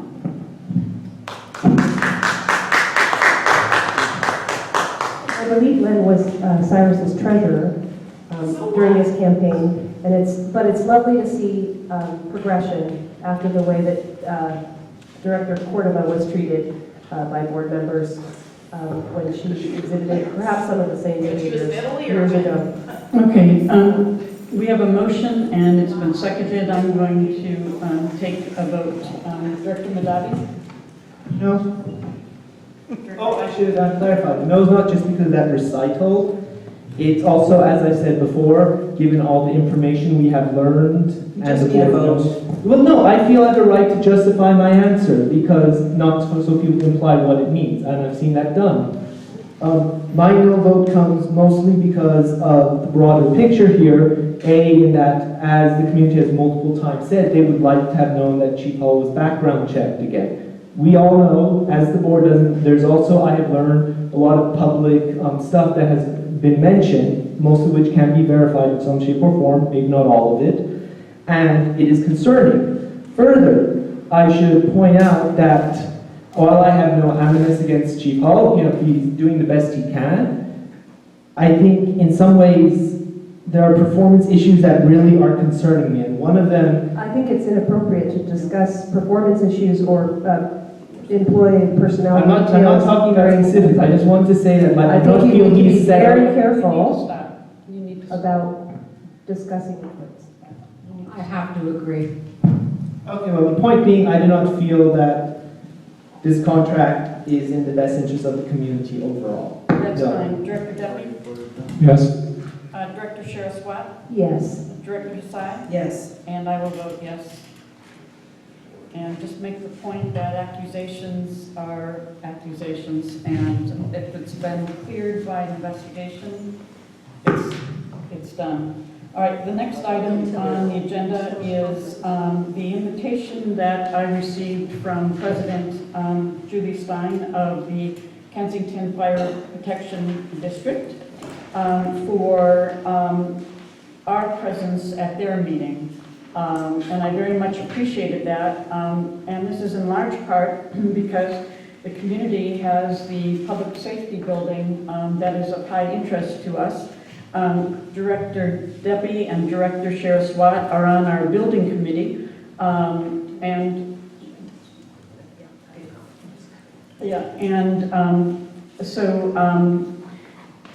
We would like to get updates at our meeting on what the plans are, and we very much appreciate Director Nagel coming to our meetings, and Director Padian is here tonight, and Director Nagel and Director Dahmer are on the Public Safety Building Committee for the KFPD. So the idea would be that we would have this exchange with directors of our district going to their meetings and directors of their district coming to our meetings and giving updates as appropriate on the public safety building. So Director Debbie and myself have met with Director Nagel and Director Dahmer on the, Vice President Dahmer, excuse me, is that right? Yes. Vice President Dahmer on the fire board twice since our last regular meeting. And those talks have been very productive. And we today determined that I believe Director Debbie and myself, we enthusiastically support the idea that one of us, either Director Debbie or myself, attend the fire board meetings regularly. We would not be, just a cautionary note, we would not be making statements on behalf of the board unless we had already something to present or something, but we would be taking information from their meetings and preparing and presenting it here, and so that we could continue discussions and move the renovation of the public safety building along in a timely manner. We also do suggest that we agree to attend an associated public forum I understand the date of October 12th may be a little premature for the information that is required. I think that the fire board will present a date that they hope that will be possible, and then we can respond and attend. We should clarify, we're not really a committee per se, we're more of a, I guess, liaisons with Larry and Dawn. And we're not making decisions. We are going to be moving discussion items forward to present to our agendas. And I have to, I really want to give great credit to Director Daigle and Vice President Dahmer, because they really are interested, and the whole fire board is very interested in moving this issue forward. And I think now our board has the bandwidth to explore this issue and give it the attention and time it deserves. Sure. What exactly are we authorizing? I'm just understanding, it sounds like it's already what you guys are doing. Just the idea would be that we would make sure that we had, Director Debbie and myself would make sure that we had coverage at the fire board meetings, and that we were very concerned about making sure that we present and agendize any items or decisions that need to be made in a timely manner. But you could have done that already as the quote-unquote liaisons or the pseudo committee. Like, that never stopped you. You already designated that. Well, the fire board is asking for just some public acknowledgement that that's what we're doing, that we're being transparent, and that we're moving forward, and that we're going to have, we have the interest and impetus to conduct a joint public meeting. Well, the joint public meeting part I get, because that would actually move toward the Brown Act requirements.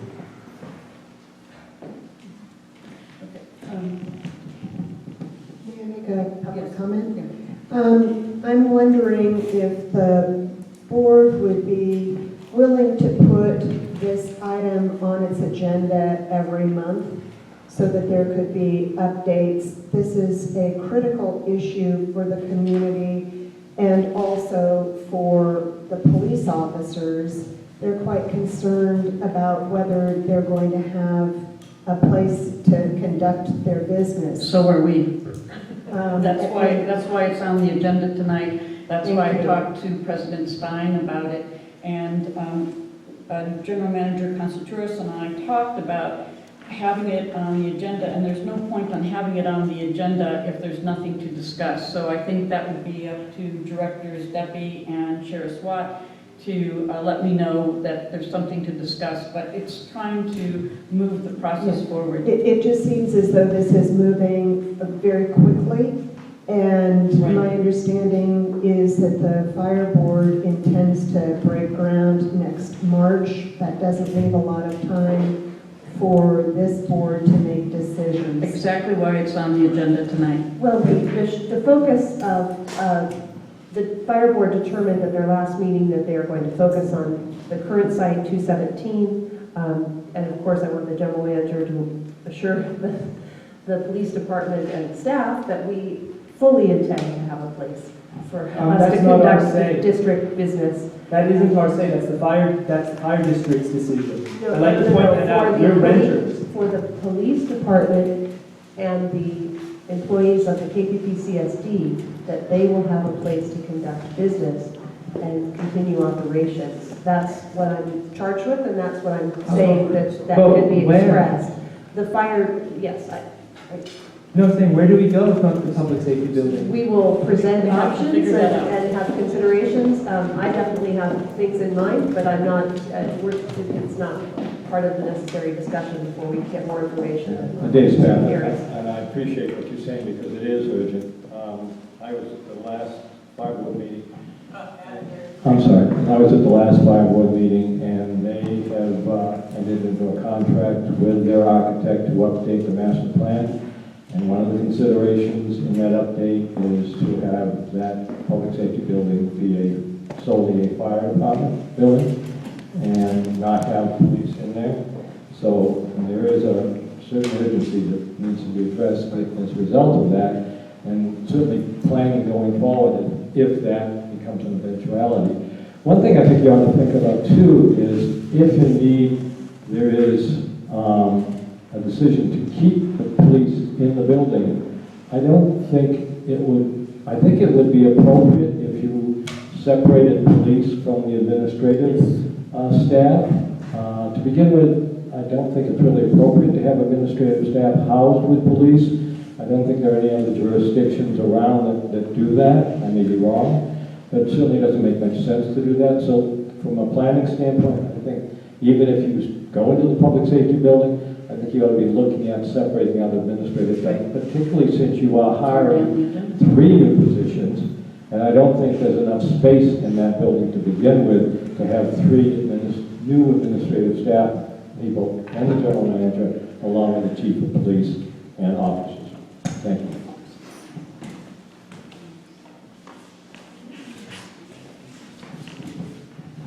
I'm not speaking on behalf of the fire board, but I received this memo in the packet the same way as everybody else did.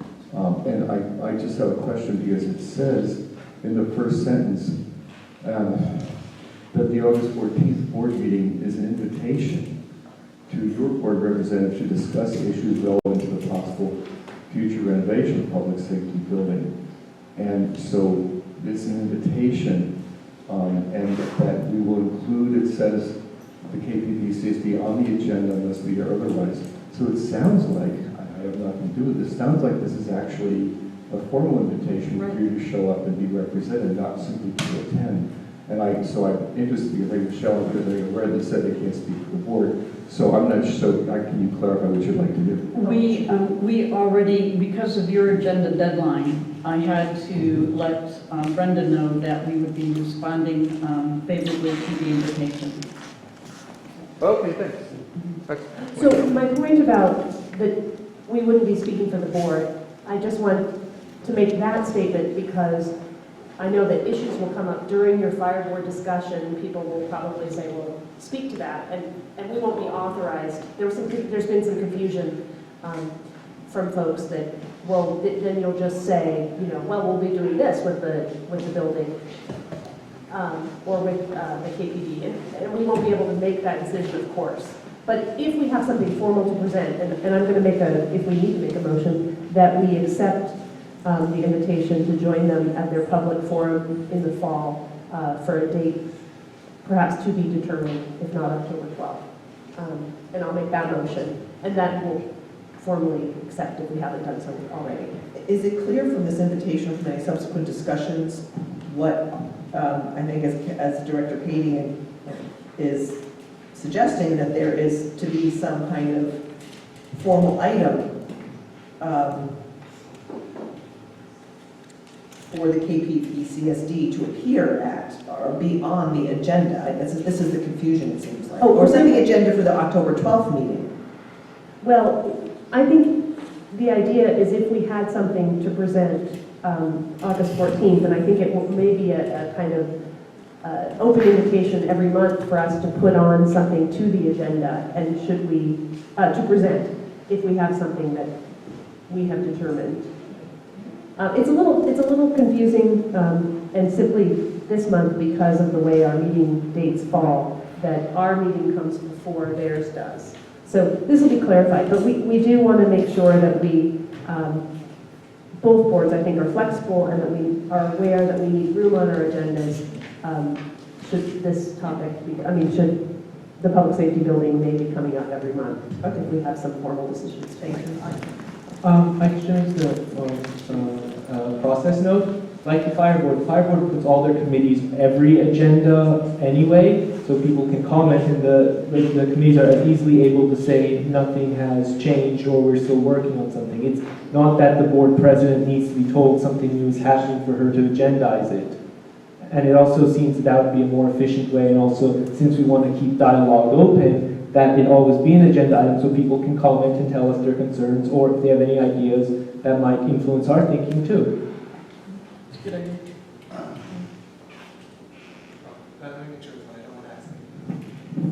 Yes, I think I can speak to that. I'm Larry Nagelin, one of the directors of the Kensington Fire Protection District. And I spoke with Julie this afternoon, and she regretted not being able to attend tonight. but she did just ask me to make a couple of points, which I thought were made, but the sole purpose of this letter really was to have somebody come to our meeting next Thursday, next Wednesday, so that we could have a discussion about the issues, these outstanding issues. Because you know we can't have a discussion about anything without having a public meeting and having it on the agenda. That's really all that's going on here. We're not at this point addressing the October 12th meeting. We're inviting you to come next week to our meeting so that we can discuss the issues. And as for the October 12th meeting, yes, it may be a little premature. It may go into November. We're not sure. We're meeting with the architect for the first time next Tuesday. So we're a little behind the 8 ball on that, and it will probably be later than October 12th, but I can't say for sure. So, but it's really just an invitation for you guys to show up next week. Thank you.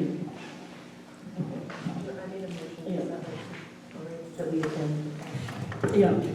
This is what I understood your motion to be, that you move to accept the invitation to attend the meeting on August 14th and to participate in the community meeting whenever it's held. Yes. Okay, I'll second that. But with the caveat that they are not speaking on the board, or you cannot make any statements on behalf of the board. I think they understand that. But can we have it explicit? Sure, yeah. But individual board members do not speak for the board unless action has been agendized and voted and approved.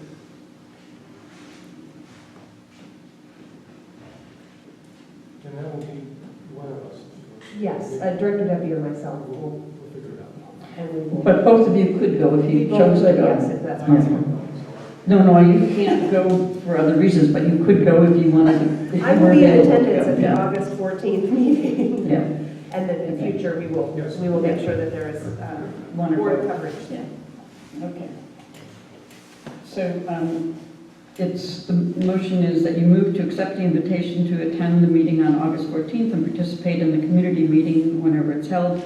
And individual board members do not speak for the board unless there's been an agendized item that has been approved by the board. I'll second. I already seconded. Oh, right. Director Madavi? Aye. Director Deppie? Yes. Director Cheryl Swett? Yes. Director Desai? Yes. Okay, and I will vote yes, so it passes 5-0. The next item is emergency information on our website. I had noticed that the Kensington Fire Protection District has some very good information on emergency preparedness. There's the Ready, Set, Go, there's the Get Ready, there's the Family Disaster Supply. And recently, I received an email that had, that all of us are going to be mailed. Forgot to pull it out, sorry about that. It has been prepared by the Kensington Police Department and El Cerrito Fire Department and Kensington Fire, and it's called Wildfire Preparedness and Evacuation. I think this document should be on our website, but because the fire board has so many excellent information on their website, I think it's confusing to have information on both websites, and my preference is to refer everything to the fire district website. That way, there's only, people know to go to that website to get the information on emergency preparedness. So that is the action, and I'd like to move that on our website. We list this document because it was prepared by our Kensington Police Department, and then refer to... I'd like to point out it's already online on the website, so that's a redundant motion. Well, I'm so sorry, Director Madavi. I had asked Director Deppie to do it. I haven't checked to see that it was done. Well, and also, I'm wondering, are we motioning for additional stuff that's what's already gone on? gone up, or, that's the thing I don't understand, because that appeared already without the board. Can I? Sure. No. The idea is to have just one place where all this important information resides. You can really do it two ways. You could have a mirroring system where everything that gets on the fire district automatically gets placed on ours, but that takes some process, and if you do it by hand, sooner or later you're going to get out of sync. I'd actually like to expand it, because we have an emergency preparedness section on our site, and I think it's information that might not be on the fire district site and vice versa. So I do think there should be just one place where it all sits, and it's not just a document. So I would amend or add to that motion that someone, I could work with Brenda or maybe Tony, and come up with a unified emergency preparedness section that's probably on their site or our site, whatever. We could decide the best place to put it, but to where all the information is in one place, and then our site or their site can link to it. Why are we authorizing it if you're already doing it? We don't have, like, all this, those are not on our site. Yeah, no, but I'm saying, like, you've already gone and added things, so. I've added that one document, yeah, but it brought up the issue. No, I don't know if the links are there, or at least it might be a link, but we've got information, again, that is not on the fire district site, and vice versa. So if someone goes to, say, our site for emergency preparedness, and someone else goes to the fire district site, they're not going to get the same information. So my concern is to make sure no matter where they go, they're going to get consistent, up-to-date information. Yeah. That's I guess what I'm we're trying talking to, I agree, but I'm trying to understand what we're voting on if it seems that there's already up there authority for people to do this without the board voting on it, because that's what it sounds like, that this thing appeared and then now there are links there already and now we're trying to authorize the addition of links, or what's the difference? I guess I would agree and just wonder whether we really need a motion, or we can just agree that it would be a good idea to, and I would say to point all emergency information to the fire district, unless there is something that is unique to us for some reason. I mean, there may be, something that is unique to us, and so that might be, open. I'm not quite sure if we need a motion or if we could just agree that's a good idea. Because the website is staff function anyway, so. I think that links make the most sense, and since the fire district is the supervising district in this situation, that it makes sense for them to have most of the documents on there and be kind of the purveyor, the holder of all the documents, so that we're advising folks to go, unless, like Director Hasai says, we have, Vice President Hasai says that we have something that is special, uniquely related to police activities and not related to fire. So it's just, again, not just the documents, but the content on the pages. And that's what I'm trying to unify, is that it's all unified in one place. So I didn't know, maybe we don't need a resolution, but it's an important enough part of the site that I think if it all of a sudden disappeared, that it might be... Yeah, I agree on the idea, like not disregarding or questioning the idea, I'm more just asking this entire process we're in, because I'm trying to understand what we need to authorize it. It seems it can happen without us authorizing it in the first place. Well, I agree. I think it is a discussion that is needed because we have had in the past an emergency preparedness committee, and I think it's just an acknowledgement that the better approach is to let the fire district be the lead on emergency preparedness, and it's just acknowledging that in a public forum. Okay. All right, the last item on the agenda is... Are you taking public comment on that? Sure, yeah. All right.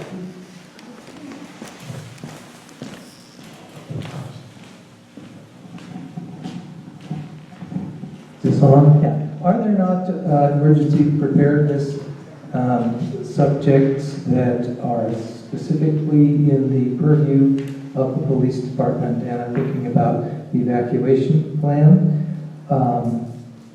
Is there an evacuation plan that's been published by anybody? Is that part of this information? I think I saw an evacuation plan on the fire district website. Am I right on? Yeah, okay, I did see one on there. There is an evacuation plan? Okay. Is the Hilltop School Evacuation of the Hilltop School, is that a part of that? Is that a? They have their own evacuation Actually, plan. you will see that in the new document, it includes the school in the plan. It includes the school. Yeah, I don't think it's very helpful to say that it's part of the county because it's embedded in the middle of Kensington, and to say it's somebody else's. No, I'm not saying it's somebody else's problem, I'm just saying like jurisdictionally, like I think it's a sort of a weirder situation with them. Okay. I would agree with Mr. Knight, there are definitely issues that are the sole purview of our emergency services and will be, but I think we're right now specifically referring, and we should have clarified, to wildfire, Earthquake. and yes, they're good, so that we want to make sure that those documents are, there's no missing any documents. The fire department has instituted a process of working with a fellow who's devising a method of an evacuation plan, and then they authorized a traffic study so that the traffic study can go into the implementation of this evacuation plan. That's something the fire department has been specifically working on, and of course directed towards fires, but also there's the issue of earthquake. I mean, there's But earthquakes, you know, they happen and boom, it's all over. Well, then you have the result, which may or may not be a fire, but the fire department is actively working on an evacuation plan in, I don't know, 6 months maybe. I mean, it clearly needs to be close coordination between fire and police, but the idea is rather than try to duplicate information, direct people to the fire district website. I'd like to add to what Mabry just said. I attended the same training that Officer Fodor did, and the firefighter who made the presentation showed us a map, and Kensington is divided into polygons, and those polygons will be evacuated as necessary so that there's order in the evacuation process. And as Mabry said, the fire department has hired a specialist to figure out the evacuation process, and there is a mathematical process that is being implemented to calculate how many houses will be evacuated and in what order, because of course as the flow goes downhill, it's like a snowball effect. There will be more and more and more and more vehicles evacuating onto a finite number of streets.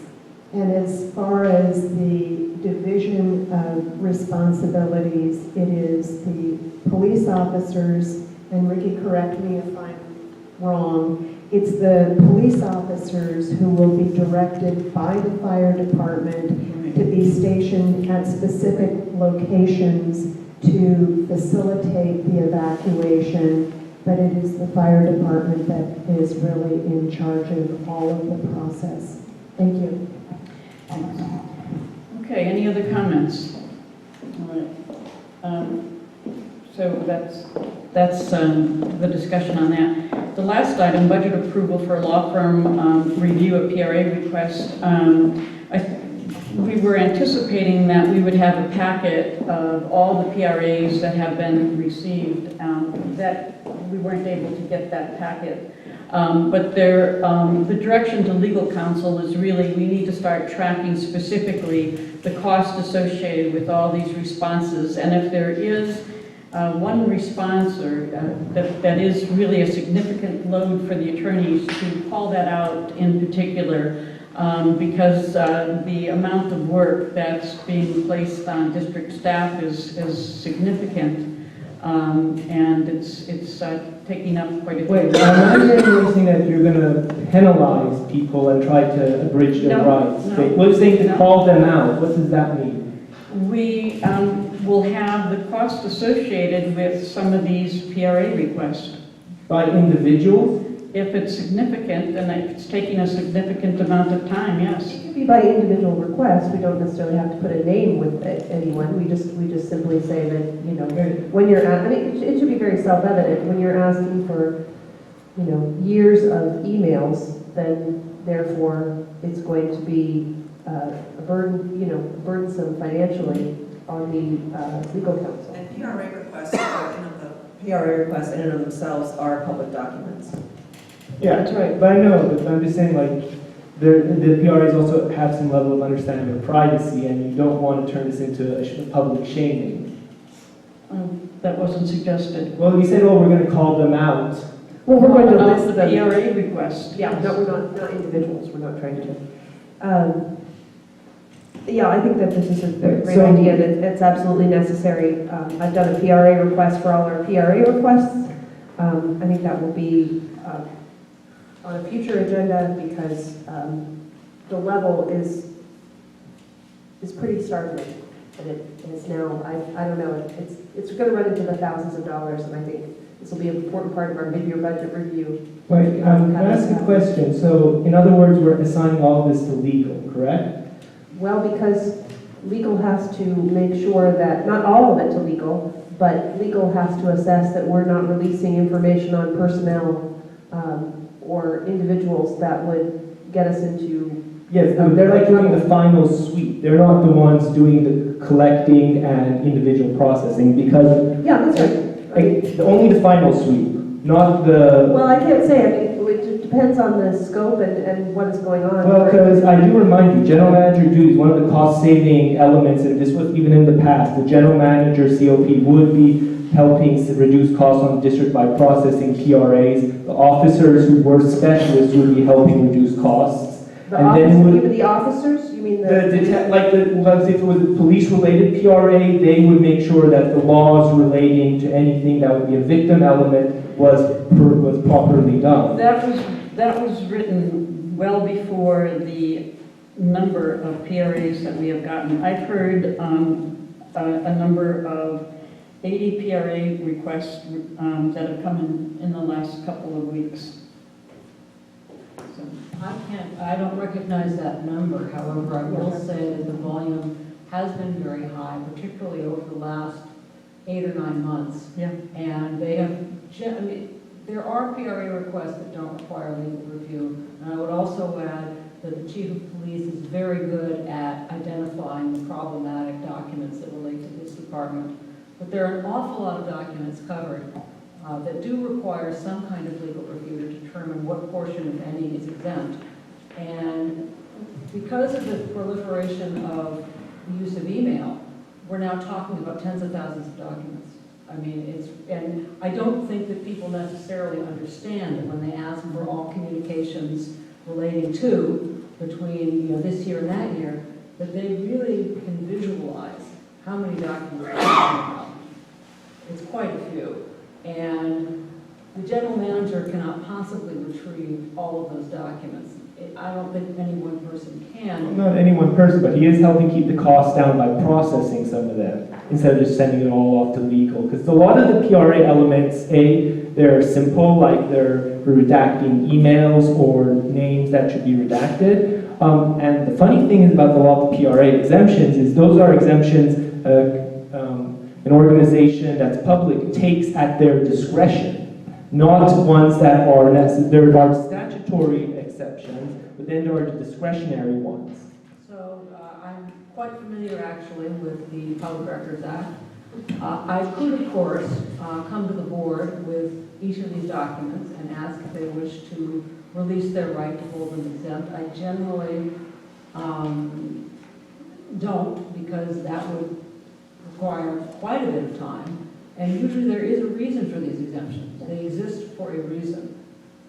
So I generally recommend against not exercising the right to withhold. But again, the questions have gotten trickier, and the volume of documents involved has gotten larger. If you want to really keep the costs down on these requests, one way of doing it would be to drastically reduce the use of email. And I know that that's not a popular answer for anyone, including me. So what are exactly we voting on here? Like, Nothing, because. it says for action. I understand. The agenda was prepared at a time that we thought we were going to have a packet of PRA requests, and that wasn't done. But I am going to ask our attorneys to keep track separately of the effort to respond to PRAs so that we have a categorization of how much of legal time is being spent on PRAs. And for that matter, I know General Manager Concenturis, quite a bit of your time is spent on PRAs. You're part-time. I think the perception is that people don't appreciate that you are part-time and they expect you to be available 24/7. And that's starting to eat up quite a bit of your time to respond to these PRAs. It's just an acknowledgement of how much time this is costing the district. So do I understand that we will get a packet of all the PRA requests and then bring item D back once we have that plan? Yeah, I think so. You'll see, I mean, my PRA request is a public document, Right. and at some point we will, yes, put that together, and we can have all the PRA requests. They're all public documents every time you make one, so that the board can understand the volume. I think we know having to do individual email searches and supply the legal team with any emails. We know what. I know what I'm doing and what, and sometimes I'm included, but I know that there are some that are going to the district office that I had no idea were being fulfilled. And so the bulk of time, it's just so that we can show the board, we can show the finance committee and the community, this is costing us some time and dollars, and we want to account for that because it's a new area, a new arena for staff time and for board director time. And so will we then, I guess, in the future consider the approval for a law firm to review the PRA requests? Is that still under consideration? Well, in sometimes we have to let them review, I think. Yes. It's going to be More really and more. So was the intention of this item to have a budgetary change to our budget based on this? I think that that's coming in the future. I would like to ask for clarification, which is the following. Public Records Act requests, as was noted earlier, are public documents. Director Madavi indicated that he would prefer that the names be excised from these documents, even though they are public documents. And I understand that. Well, no, like the public document requests themselves are, but when you tabulate a new document that becomes itself a public document, that is. Well, I don't think we're talking about that. We're talking about compiling a packet of just the Public Records Act requests. Okay, that's different, because if you're saying you were generating a table and saying we're going to tag how much each one is costing. I thought that the request was going to be for a separate time accounting. Yes, that's correct. Yes, that document would have the names, but of course, that would be in the detailed description, so it would be attorney-client privilege. What would happen would be the more generalized statement, that is, a public document, would say PRA requests, X amount of money. It will become a line item in the budget. Just like these and other we will charts have- had yes. line items. Yes, exactly, exactly. Absolutely. But, so I take it that you're not asking that the Public Records Act requests that we put in the packet have their names redacted, because that would be quite short. No, they're public documents.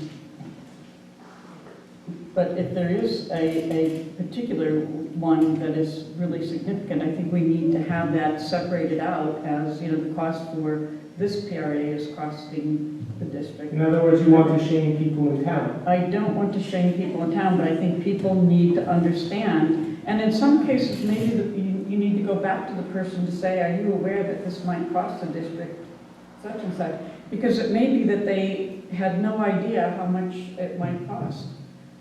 But Well, I think it'll be self-evident, if someone's asking what the request is. I think it's self-evident and at this time, I think we should just simply take the step to say, we want this as a line item in the budget. We want to make this part of our mid-year budget review, and once we have an idea, there will be some considerations possibly being made so that we have a balanced budget. That's my viewpoint. And presenting this to the finance committee that this is a new change. And that, you know, if we need $75,000 this year in staff time and legal time, or $100,000 or whatever it's becoming, because and we're just the general acknowledgement, and it's not to be, because everyone is allowed this.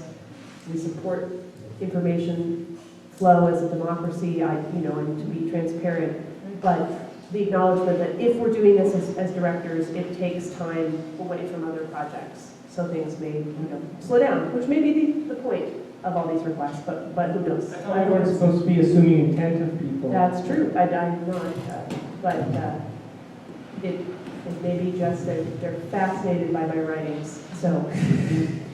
All right, so we will be tabling that, and I'm going to move to adjourn. Is there a second? I will second. Don't all mention at once. Aye. Director Dudley? I would say aye. Director Deputy? Yes. Director Sheriff West? Yes. Director Sykes? Yes. All right, 5-1.